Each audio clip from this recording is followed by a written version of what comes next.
किरण सामंतांनी उमेदवारी अर्ज मागे घेऊ नये, कंत्राटाप्रमाणे किरण सामंतांनी हा उमेदवारी अर्ज भरून दाखवावा, वैभव नाईक यांनी किरण सामंतांना टोला लगावलाय। तर वैभव नाईकांनी मातोश्रीला खुश करण्यासाठी काहीही बोलू नये असं उदय सामंतांनी म्हटलं। वैभव नाईकांचे बंधू किराणा दुकान चालवतात का असा सवाल या ठिकाणी उदय सामंतांनी केलाय। किरण सामंत हे सुद्धा आपल्याला माहिती असेल की सर्वांना शासकीय ठेकेदार आहेत आणि त्यामुळे त्यांना निवडणूक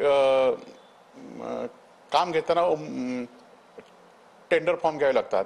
तसे त्यांनी फॉर्म आणि टेंडर फॉर्म काही वेळा मागे पण दिले जातात, टेंडर मॅनेज होतं। आमची त्यांना माझं खरं तर ते अनेक वर्षाचे सहकारी आहेत, त्यांची माझी त्यांना एकच विनंती आहे की टेंडर फॉर्म सारखे तुम्ही मागे घेऊ नका। हे फॉर्म तुम्ही घेतलात आणि हे फॉर्म भरले पाहिजेत आणि हे फॉर्मसाठी तुम्ही जे घेतलात फॉर्म ते अर्ज टेंडर फॉर्म नाहीत तर ते निवडणुकीचे अर्ज आहेत आणि त्यामुळे तुम्ही त्यामध्ये हे करू नका, ते मागे घेऊ नका, एवढीच आमची त्यांना विनंती आहे। आज मातोश्रीला खुश करण्यासाठी काही गोष्टी करू नयेत, मित्रत्वाचे संबंध हे राजकारणामुळे तुटू नये हा माझा त्यांना सल्ला आहे। आणि म्हणून टेंडर कोण घेतं, त्यांचे बंधुराज काय करतात?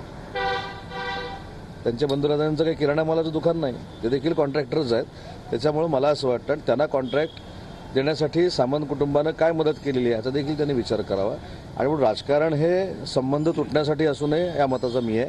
ते माझे अतिशय चांगले मित्र आहेत, त्यांनी त्यांच्या मतदारसंघामध्ये लक्ष घालावं।